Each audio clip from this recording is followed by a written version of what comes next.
Bismillahirrahmanirrahim. Assalamualaikum warahmatullahi wabarakatuh. Penghina Nabi dan para habaib sering terjadi dari masa ke masa. Walaupun demikian, syiar Islam tidak pernah meredup, bahkan terus bersinar di seluruh dunia dan membungkam mereka para pembenci agama Islam.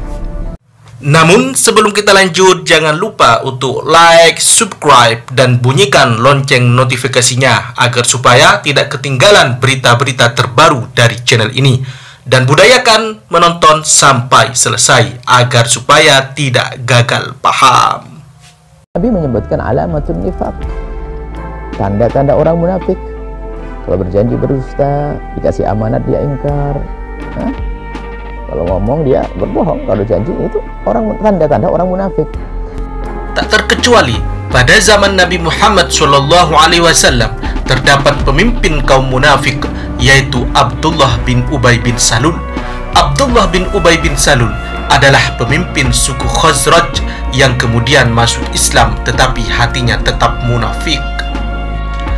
Mereka adalah golongan yang mengaku beriman kepada Allah dan Rasul-Nya, akan tetapi hati mereka ingkar atau kafir. Islam dibuat kedok hanya untuk mencari perlindungan dan keuntungan saja. Na'udzubillah.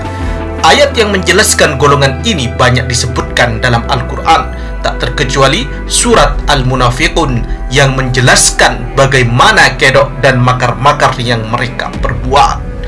Allah Subhanahu wa ta'ala berfirman dalam surah Al-Munafiqun yang artinya, apabila orang-orang munafik datang kepadamu, mereka berkata, kami mengakui bahwa sesungguhnya kamu benar-benar Rasulullah, dan Allah mengetahui bahwa sesungguhnya kamu benar-benar Rasul-Nya, dan Allah mengetahui bahwa sesungguhnya orang-orang munafik itu benar-benar orang pendusta.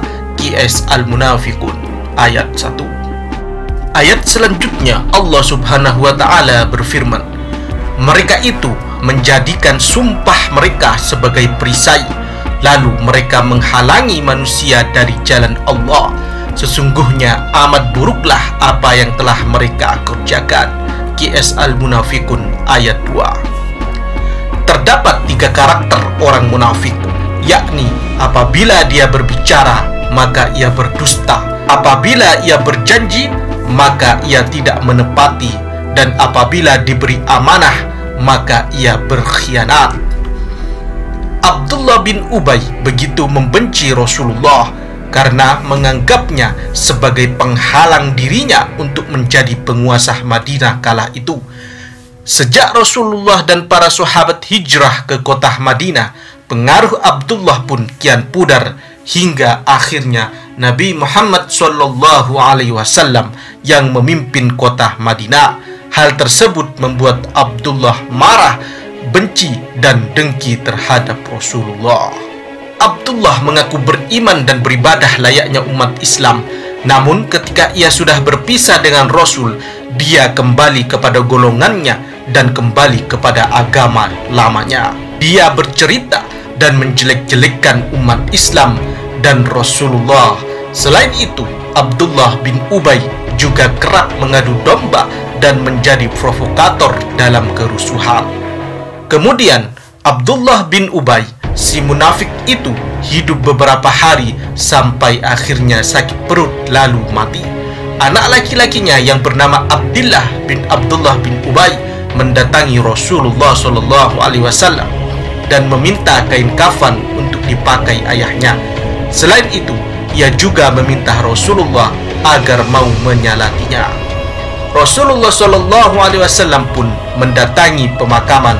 Ketika Umar melihat perbuatan Rasulullah tersebut, dia segera mengingatkan beliau, wahai Rasulullah, kenapa engkau mau menyalati Abdullah bin Ubay, padahal dia adalah seorang yang munafik?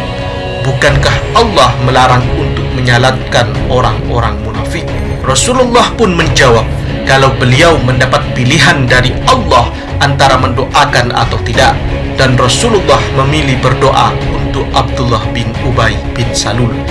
Tak lama setelah Rasulullah SAW selesai menyolatinya, kemudian turunlah ayat Dan janganlah kamu sekali-kali menyembahyangkan jenazah seorang yang mati di antara mereka, dan janganlah kamu berdiri mendoakan di kuburnya.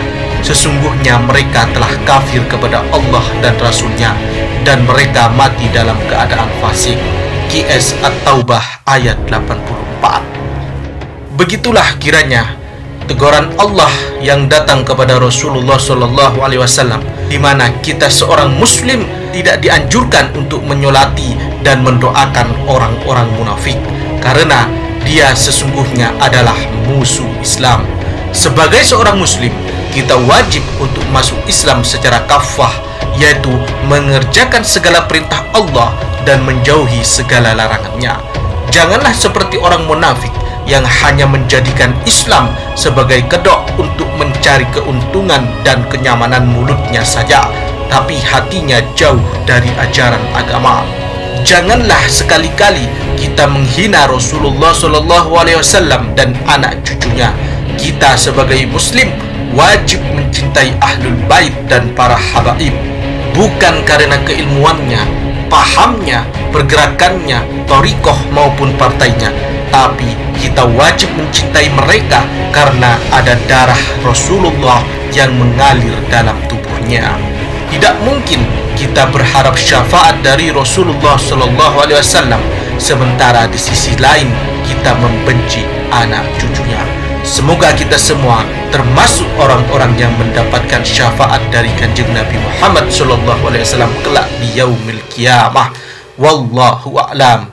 Wassalamualaikum warahmatullahi wabarakatuh.